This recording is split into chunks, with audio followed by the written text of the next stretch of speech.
Bass Pro Shops, le géant incontesté de la pêche aux États-Unis, domine le marché avec des milliards de dollars de matériel vendus chaque année. Des rayons interminables regorgent de leurs high-tech, de cannes dernier cri et d'appâts sophistiqués que tout pêcheur rêve de posséder. Pourtant, au cœur de leurs célèbres Mystery Tackle Boxes, cachés dans un coin sombre, loin des projecteurs et des promotions tapageuses, repose une petite bombe que la marque semble vouloir étouffer. L'appât banni.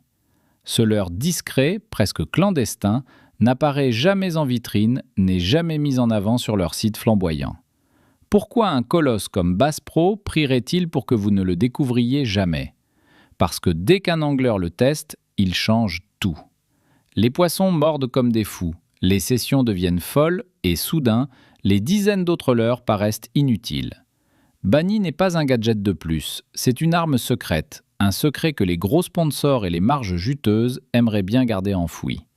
Aujourd'hui, on lève le voile. Vous ouvrez la fameuse Mystery Tackle Box de Bass Pro Shops, celle que des milliers de pêcheurs commandent chaque mois avec excitation, espérant y dénicher la perle rare.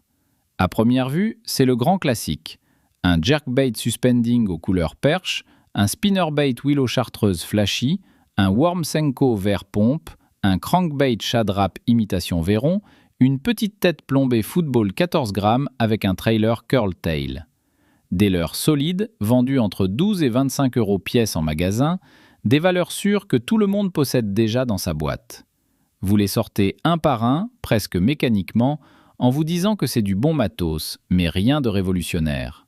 Et puis, tout au fond, coincé sous une fine couche de mousse protectrice, vous remarquez un petit sachet opaque noir, scellé, sans étiquette visible, sans code barres apparent, comme si on avait voulu le dissimuler exprès. Votre cœur s'accélère légèrement. Vous le sortez, vous le retournez. Rien d'écrit dessus. Juste ce mot griffonné au marqueur indélébile, presque à la va-vite. Banni. Pas de logo Bass Pro, pas de marque connue, pas de packaging clinquant. Juste ce nom étrange et ce sachet anonyme. Vous avez l'impression d'avoir trouvé quelque chose qui n'aurait jamais dû se retrouver là. Bass Pro ne met jamais ce leurre en avant sur leur site internet ultra professionnel. Il n'apparaît dans aucune vidéo sponsorisée, aucune pub Facebook, aucune vitrine en magasin. Les vendeurs en boutique ne vous en parlent jamais, même quand vous demandez « le truc le plus efficace pour le black bass en ce moment ?» C'est comme si la marque avait décidé de le reléguer dans l'ombre volontairement. Pourquoi un géant comme Bass Pro cacherait-il un appât dans ses propres boîtes mystères au lieu de le pousser à fond ? La réponse commence à se dessiner quand vous ouvrez enfin ce sachet noir. À l'intérieur, un jig surdimensionné, une jupe en silicone ultra dense et surtout cette queue de lapin zonqueur gigantesque, presque ridicule de longueur et de mobilité. Le banni. Dès que vous le prenez en main, vous sentez que ce n'est pas un leurre ordinaire. Il vibre, il pulse, il respire déjà hors de l'eau. Et là, vous comprenez, si les pêcheurs découvrent ça, ils risquent d'oublier tous les autres leurres qu'ils entassent depuis des années. Le moment est venu. Vous déchirez doucement le sachet noir opaque et le leurre glisse dans votre paume comme s'il avait attendu ce jour depuis toujours. Le banni apparaît enfin dans toute sa splendeur démesurée. C'est un jig oversize, tête plombée massive de 28 à 35 grammes selon les versions, peinte en noir mat ou vert olive pour se fondre dans les eaux troubles. Autour de la tête, une jupe en silicone ultra dense, composée de dizaines de filaments fins et longs qui ondulent au moindre souffle d'air, créant déjà une illusion de vie avant même d'être immergé. Mais ce qui frappe le plus, c'est cette queue. Une immense queue de lapin zonqueur, naturelle ou synthétique, teinte en blanc cassé, chartreuse fluo ou noir profond, mesurant parfois plus de 20 cm. Elle pend mollement, presque comiquement longue, mais dès que vous la bougez, elle se met à palpiter, à onduler, à vibrer avec une fluidité hypnotique. C'est un mouvement organique, imprévisible, qui imite à la perfection une proie blessée, un tétard géant ou une créature aquatique agonisante. Le trailer est si souple et volumineux qu'il transforme le jig en une véritable tornade sous-marine. Chaque tirée de canne déclenche une explosion de mouvement, un nuage de vibrations qui se propage loin, attirant les black bass curieux ou agressifs à des dizaines de mètres. Vous le retournez, vous le secouez. La jupe pulse, la queue danse, le tout dégage une présence presque vivante. Pas de paillettes criardes, pas de couleurs flashy inutiles, juste une silhouette imposante, sombre et menaçante qui hurle, proie facile, aux prédateurs. Vous comprenez instantanément pourquoi ce leurre rend les poissons fous. Il combine le meilleur du jig trailer classique avec une action exagérée, presque caricaturale, qui déclenche l'instinct de prédation primale. C'est gros, c'est lent, c'est incontrôlable, et c'est irrésistible. En le tenant, vous sentez déjà que ce n'est pas un leurre de plus dans la boîte, c'est une arme absolue, un game changer qui fait passer les chatterbaits, les swim jigs et les big worms pour des jouets d'enfants. Bass Pro le sait. C'est pour ça qu'il le cache. Parce que quand un pêcheur lambda découvre le banni, il ne regarde plus jamais ses étagères de leurre de la même façon. Maintenant que le banni est dans vos mains, il est temps de passer à l'épreuve du feu. Vous vous rendez sur un lac local, connu pour être ultra pressurisé. Des dizaines de bateaux chaque week-end, des compétitions locales presque tous les mois, des black bass habitués à voir passer tous les leurres du commerce. Les conditions sont difficiles, eau claire à 3 mètres de visibilité, température autour de 18 degrés Celsius, poissons méfiants et sélectifs. Vous commencez par les classiques, un chatterbait 14 grammes avec trailer craw, un swim jig avec paddle tail, un big worm texan. Résultat, quelques touches timides, 2 petites perches, un bass de 800 grammes qui décroche au bateau. Frustration montante. Puis vous montez le banni sur une canne Heavy Action, fluorocarbone 20/100 et vous lancez. Premier lancer, la queue immense traîne dans l'eau comme une comète vivante. Vous récupérez lentement avec de longues tirées suivies de pauses. À la 3e tirée, explosion. La canne se plie violemment, le frein crie, un bass de 2,4 kg sort de l'eau en secouant la tête comme un fou.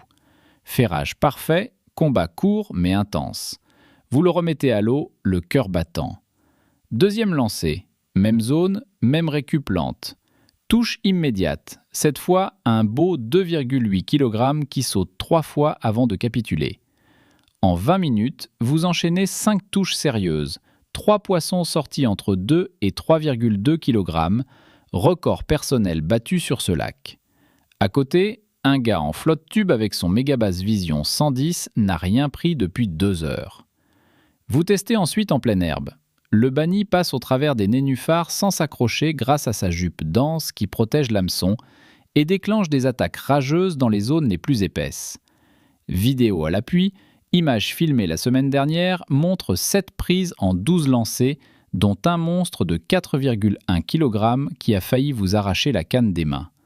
Chaque fois, c'est la même chose. Dès que la queue pulse et que le jig tombe lentement, les basses réagissent comme magnétisées. Pas de sophistication inutile, juste une action brute, exagérée, qui réveille l'instinct primal. Sur ce même spot, avec des leurres classiques, vous auriez peut-être eu 2 ou 3 poissons en une journée. Avec le banni, c'est une hécatombe. Vous commencez à comprendre pourquoi Bass Pro tremble.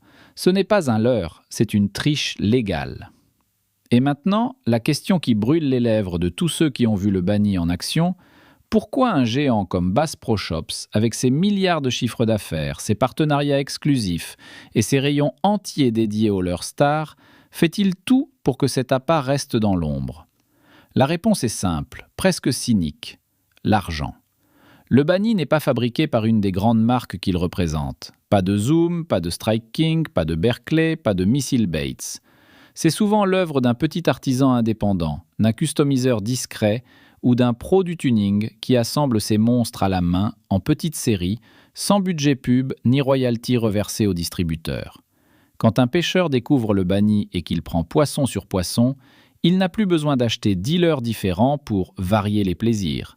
Il en prend 3 ou 4 exemplaires, un noir mat pour l'eau trouble, un chartreuse pour les herbiers, un blanc pour les eaux claires, et basta.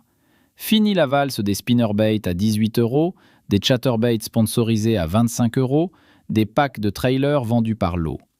Le client dépense 80 à 100 euros une fois au lieu de 300 à 400 euros sur l'année en multipliant les achats impulsifs. Pour Bass Pro, c'est une catastrophe. Leur marge sur les produits maison ou sponsorisés s'effondre, les contrats avec les gros fabricants risquent d'être renégociés à la baisse et les influenceurs payés pour vanter les nouveautés perdent leur légitimité quand un leurre anonyme les surclasse tous. Pire encore, si le banni devenait viral sur YouTube ou TikTok, les clients afflueraient en magasin en demandant spécifiquement le banni, forçant Bass Pro à le stocker en masse, à le mettre en avant, à le promouvoir, ce qui braquerait leurs partenaires historiques. Alors ils optent pour la stratégie du silence. Le glisser discrètement au fond des mystery boxes, sans étiquette, sans pub, sans hashtag. Ils prient pour que 99% des acheteurs le jettent à la poubelle sans l'ouvrir, ou le relèguent au fond de leur garage en pensant que c'est un gadget raté. Parce que si le secret sort vraiment, c'est tout leur modèle économique qui vacille. Le banni n'est pas dangereux pour les poissons. Il est dangereux pour les profits. Vous venez de découvrir le secret que Bass Pro Shops voulait garder enfoui au fond de leur boîte mystère. Le banni n'est plus un mythe. C'est une réalité qui transforme les sessions de pêche en véritable carnage. Ce jig monstrueux, avec sa queue de lapin démesurée et sa jupe hypnotique, ne se contente pas de faire mordre les black bass. Il les rend complètement fous, même dans les eaux les plus difficiles et les plus pressurisées. Vous avez vu les preuves. Des poissons de 2 à 4 kg enchaînés en quelques lancers, des records personnels pulvérisés, des concurrents bredouilles à côté de vous. Le banni n'est pas un leurre parmi d'autres. C'est l'arme ultime qui rend obsolète la moitié de votre collection. Mais attention, ce pouvoir n'est pas infini. Les stocks sont limités, fabriqués en petites séries par des artisans qui refusent la production de masse. Bass Pro ne le pousse pas, les grandes marques l'ignorent, et bientôt, il pourrait disparaître des radars si la demande explose trop vite. Si vous voulez tenter l'expérience et voir par vous-même pourquoi ce leurre terrifie un géant du secteur, le lien pour vous le procurer est en description ou dans le commentaire épinglé juste en dessous de cette vidéo. Cliquez vite, les quantités fondent comme neige au soleil. Dites-moi en commentaire, aviez-vous déjà entendu parler du banni avant cette vidéo ou est-ce la première fois que vous posez les yeux dessus? Avez-vous déjà testé un leurre aussi addictif? Likez si vous voulez que je sorte un tuto complet pour monter votre propre version custom du banni, avec des astuces pour l'adapter à vos eaux locales, que ce soit herbier, rocher ou eau claire. Abonnez-vous et activez la cloche pour ne rien rater de la suite. Prochain épisode, on ira le tester en conditions extrêmes cet hiver avec du gros brochet et des perches zébrées en bonus. Merci d'avoir regardé jusqu'au bout. Allez, à vos cannes et que le banni soit avec vous. On se retrouve très vite pour la prochaine dinguerie. Peace!